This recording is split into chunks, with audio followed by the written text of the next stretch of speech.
This episode of Yesterworld is sponsored by Current, the future of mobile banking. We'll talk about it more after the episode, but it's a great solution if you've grown tired of all the inconveniences and outdated restrictions of traditional banks. Just go to current.com/yesterworld or check out the link in the description to see what they're all about, and support the channel by signing up today.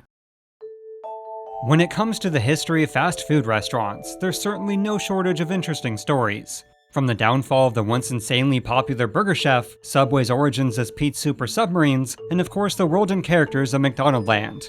But then you have the Burger King kingdom and the numerous incarnations of the restaurant's fictional fast food universe. Plus, this horrifying monstrosity. Similar to McDonald's, it's a story that spans over 50 years and goes in quite a few unexpected directions. So sit back, relax, and let's take a deep dive into another one of fast food's most iconic and absolutely bonkers advertising campaigns.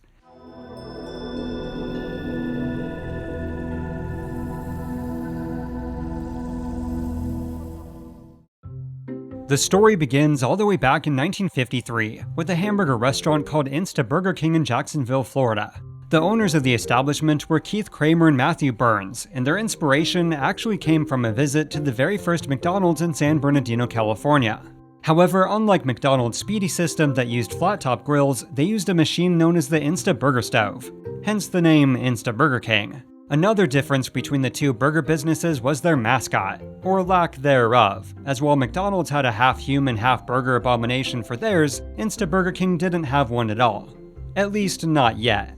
Enter James McLamore and David R. Edgerton, who just so happened to be friends of the owners and expressed the desire to become Insta Burger King franchisees. But they also had the belief that in order to truly succeed, it was time for the burger franchise to have an official mascot, one that rivaled or surpassed McDonald's Humburger. So they came up with the Burger King, who was either incredibly small or somehow produced gigantic hamburgers and milkshakes. The first implementation of the Burger King was in 1954, and additional locations with the new mascot began popping up all over Florida.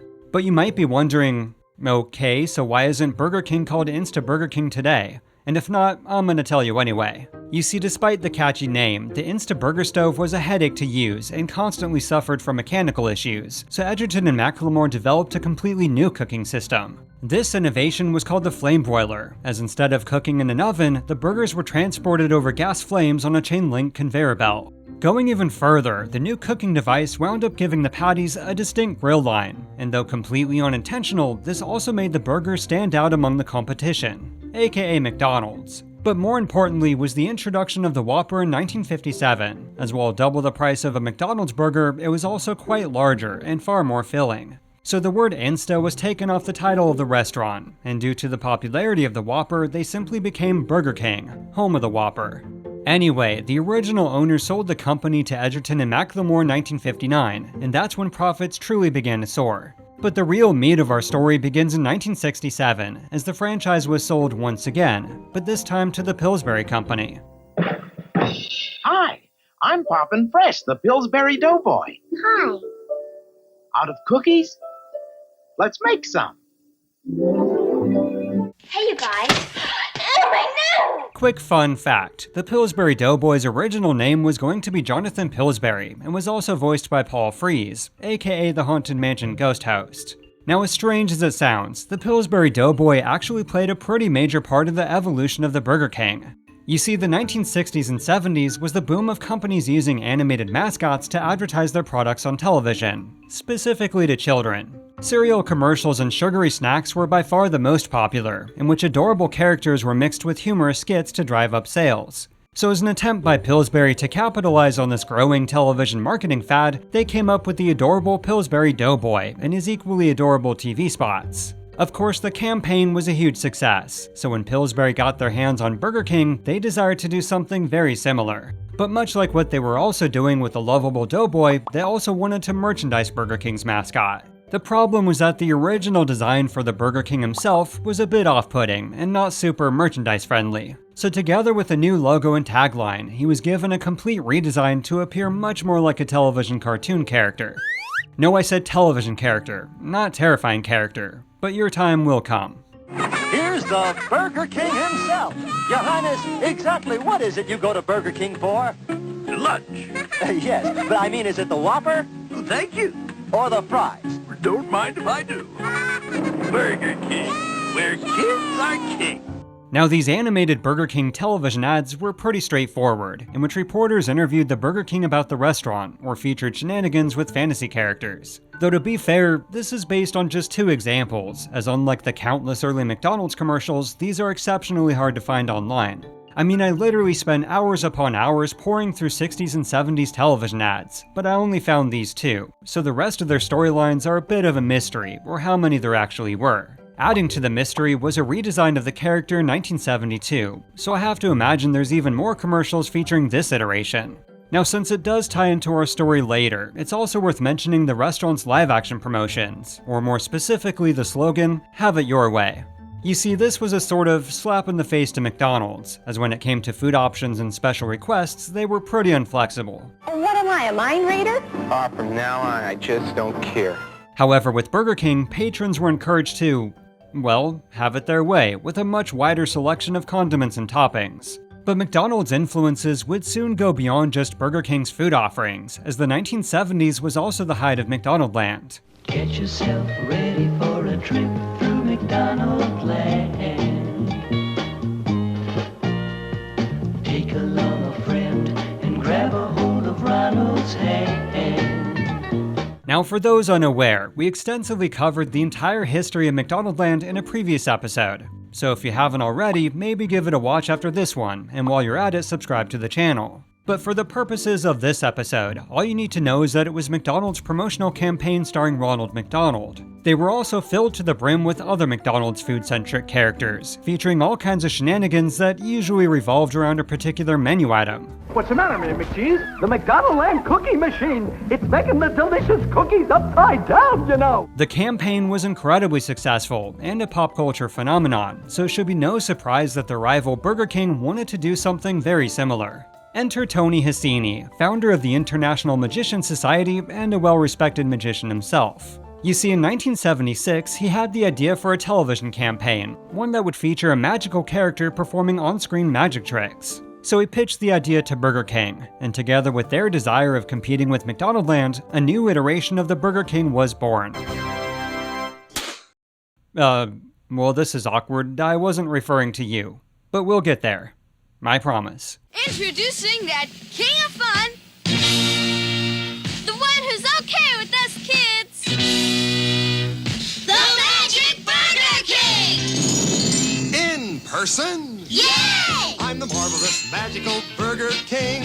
I can do most anything. Now watch me, kids, when I twist my ring like magic. We're at Burger King! The first of Burger King's new magic-centric television commercials appeared in 1977 and introduced the marvelous magical Burger King.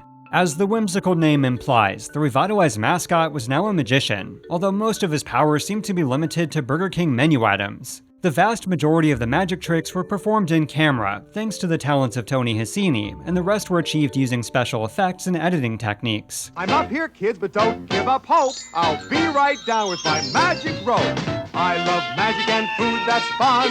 Fun for everyone! Now, I wouldn't blame you for thinking, okay, this doesn't seem that similar to McDonaldland, and at first it wasn't. But then came the other characters a year or so later to join the Burger King, and that's when these promotions became very suspiciously McDonaldland-esque. There was the Duke of Doubt, who was convinced that the Burger King's magic was fake and frequently tried to oust him as a fraud. See this burger? I doubt it's true. I'll change it to fries. I doubt it. True and true. Now, if you're like me and he gives you a severe case of the EBGBs, it's more than likely because he bears an uncanny resemblance to the horrifying child catcher from the movie Chitty Chitty Bang Bang. Here we are, children. Come and get your lollipop.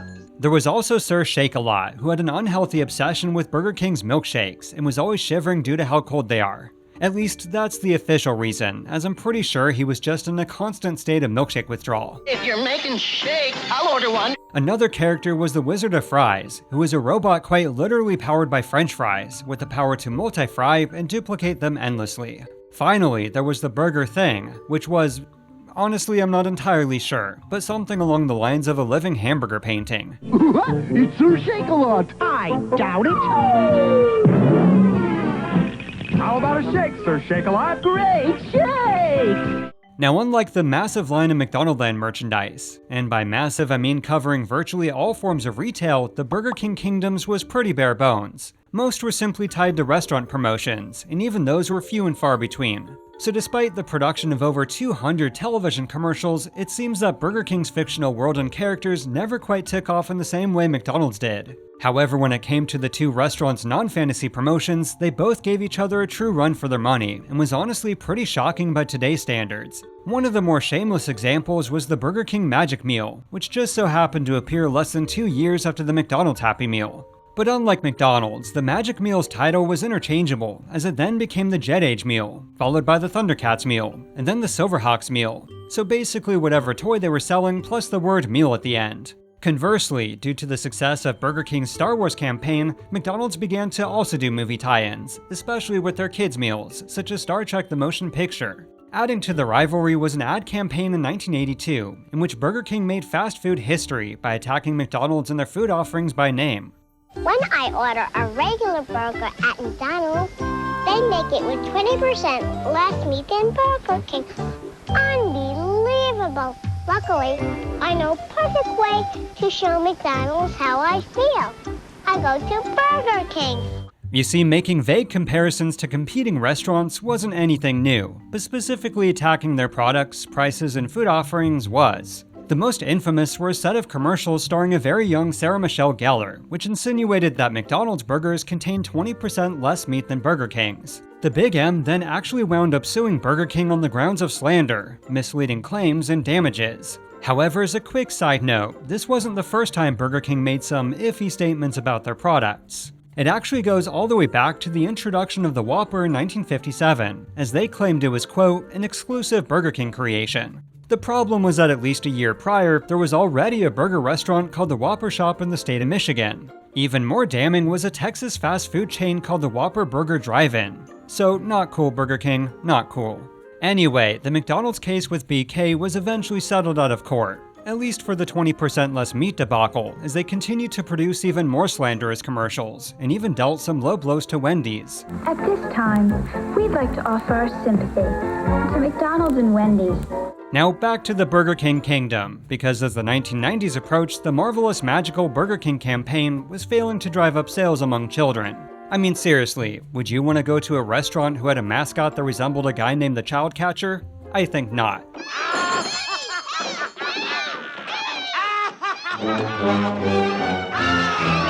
So rather than rework the McDonaldland-esque world and characters, they decided to abandon them altogether in favor of a different approach. The idea was to, surprise surprise, copy McDonald's once again, or more specifically the synergy between their fictional characters and restaurant offerings. But unlike McDonald's, their new campaign wouldn't be a bunch of bizarre non-human characters, but something that would actually be relatable to kids. No, I said relatable to kids, not terrifying to kids, but we'll get to you soon enough. Sure, you got places to go, people to see, but why not pop over to Burger King and find out how to join the kids club? Details are specified in the Kids Club newsletter. The Burger King Kids Club officially debuted in December of 1989, and from a marketing standpoint, it really was quite the elaborate endeavor. As far as the group itself, there was KidVid, who was obsessed with video games and technology, and was by far the most prominently featured. There was also Boomer, a sports-loving tomboy, who by my accounts was the second most featured within the group. Then there was IQ and Snaps, a stereotypical nerd and a photography-passionate blonde. As a way to bring some diversity into the group was Jaws, a black male with an insatiable appetite. Last but not least was Wheels, a paraplegic who, come to think of it, he was just kind of there. And in hindsight, even the nickname Wheels is pretty insensitive, as if he's entirely defined by his disability. Not cool, Burger King, not cool. It's Leo, the new kid. He's the fastest draw in town. I'm looking for some breakfast. Seen any? A year or so later, after the group was founded, came JD the dog and Lingo, a quote, Hispanic who loved art. The kid, not the dog. But the Burger King Kids Club was more than a group of fictional kids to promote food offerings, as they were part of an actual kids club, one that children could actually join. On top of receiving an official membership card, every year on their birthday, members got a special packet with games and a coupon for a free kids meal. Inside the store itself was the Kids Club Adventures magazine, which was essentially a free pamphlet featuring games, puzzles, and trivia, along with information covering upcoming movies and merchandise. However, one of the most nostalgic elements of the Kids Club were of course the toys, and as strange as it sounds, it actually began with Disney and McDonald's. Now when you buy a $5 book of McDonald's gift certificates, you get a free plush musical ornament of Oliver or Dodger, the characters from the new Disney movie Oliver and Company. You see, in the 1980s, McDonald's became Disney's go-to fast food chain for restaurant tie-ins, especially in association with the Happy Meal. But then came the live-action film Dick Tracy, in which, based on Disney's confidence it'd be a massive hit, McDonald's put together a rather expensive and elaborate ad campaign. Unfortunately, Dick Tracy drastically underperformed at the box office, and the campaign wound up being a massive flop, costing McDonald's quite a bit financially. So when it came to the prospect of future Disney promotions, McDonald's kind of noped out of their partnership with the mouse. However, Burger King was more than happy to take their place, as it would also give them a chance to broaden their kids' meal toys beyond just TV shows.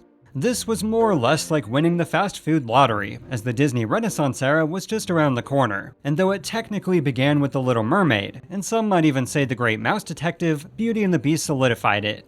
Burger King invites you to meet the stars from Walt Disney's Beauty and the Beast, now in theaters. There's Belle and the Beast, Cogsworth, and Chip. You can collect all 4 at Burger King, a new one each week when you buy a kid's meal. Much like the film, the toy integration with BK was incredibly profitable, both for the restaurant and Disney.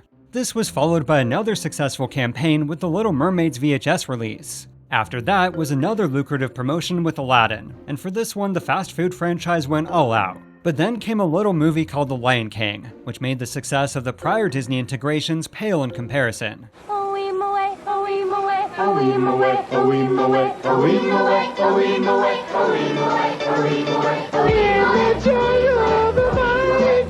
The King of Burgers celebrates The Lion King, now in theaters, with Lion King-size values, like our $1.99 hamburger kids meal, with a Lion King toy featuring Disney's newest stars. The Lion King promotion at BK was so popular that it tripled the sales of the restaurant's Kids Club meals and was truly a fast food phenomenon. In fact, its popularity actually became a bit of a problem, as within just 1 month into the 6-month campaign, the initial batch of 30 million toys were completely sold out. So until a new batch arrived, they had to resort to cheap trading cards that were originally meant for distribution at AMC theaters. But the success of The Lion King for BK went beyond just the initial campaign, as within a single year they had not just 1, but 2 more campaigns, which at the time was pretty unheard of. This was the primary reason behind the Disney-McDonald's partnership in 1997, as the mouse was pretty upset as to having missed out on all the fun, aka money, and was determined to not make the same mistake twice. Nevertheless, Burger King continued to thrive with other Disney tie-ins, such as Pocahontas, Toy Story, The Hunchback of Notre Dame, and many more throughout the 90s. And of course, who can forget those iconic signature Disney cups, which I'm willing to bet you or your parents still have in their house to this day. But it wasn't just the movies of Disney that became synonymous with the BK Kids Club. Just to name a few, there was Rugrats the movie, The Land Before Time, Anastasia, and Small Soldiers. Kind of. You see, Small Soldiers was supposed to be part of the Kids Club, but when the film wound up receiving a hard PG-13 rating, they had to switch gears fast. So they simply became optional toys and were disassociated from the Kids Club itself. But as a quick fun fact, this led to the BK Big Kids Club, which allowed them to more freely promote other PG-13 films, such as the beloved action comedy Wild Wild West the following year. Introducing the tasty new Burger King Big Kids meal. Now your kids can get more of the great tasting food they like, plus all the action and adventure of the new Wild Wild West movie. Now I could go on and on about all the other amazing movie tie-ins, such as those awesome Jurassic Park watches, the Pokemon 23-karat gold cards, and my personal favorite, The Lord of the Rings, The Fellowship of the Ring. But to avoid making this a Burger King toy nostalgia list video, I'm gonna force myself to move on.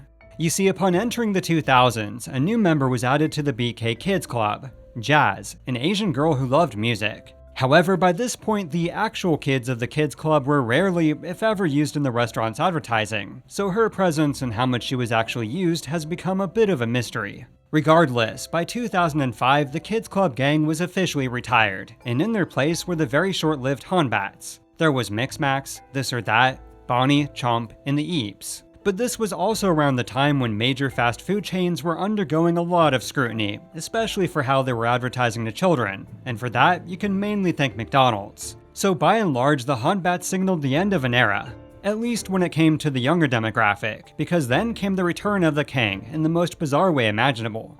Yes, your time has finally come, Creepy King.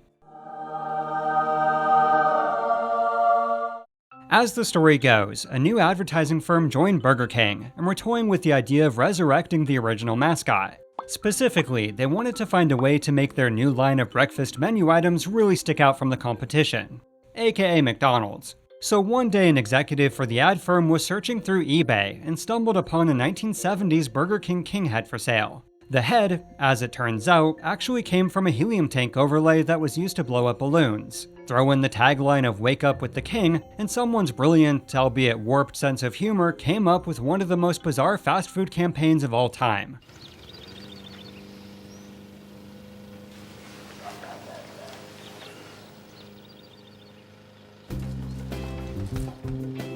New, the double crust sandwich. The debut of the so-called Creepy King was just what Burger King needed to stand out amongst the competition, and for nearly a decade was quite the pop culture phenomenon. It was also a total 180 when it came to marketing. I mean, can you imagine Ronald McDonald literally stalking people in their houses and handing them Big Macs? I don't think so. The Creepy King also occasionally appeared alongside iconic characters in movie tie-ins, and in one of the most awkward integrations of all time, promoted the SpongeBob SquarePants Kids Club meal. I like square butts and I cannot lie. Squid and sea star can't deny. When a sponge walks in, 4 corners in his pants like he got phone book implants, the crowd shouts. All the ladies stare. Dang, those pants are square.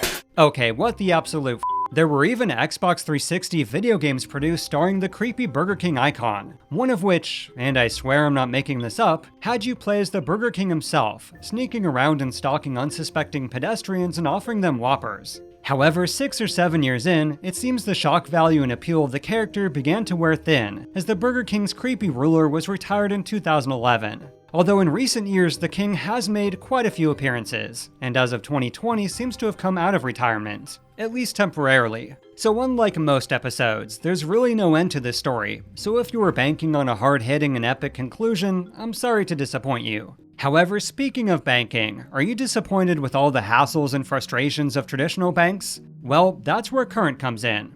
See what I did there? You see, Current isn't a bank, but the future of mobile banking for quite a few reasons. For one, you could say goodbye to all those pesky overdraft fees for up to $100. You can also get paid up to 2 days faster than most banks when using direct deposit. Oh, and don't worry about a minimum balance to keep your account open, plus you'll have access to over 40,000 fee-free Allpoint ATMs. Current can even be used as a money transfer service between friends and family, or anyone else who has Current. Another plus is just how quick and easy it is to sign up. Less than 2 minutes in fact, which is less time than the upcoming credits. So you could literally sign up and support the channel before this episode ends. So join the future of mobile banking by going to current.com/yesterworld or by checking out the link in the description below.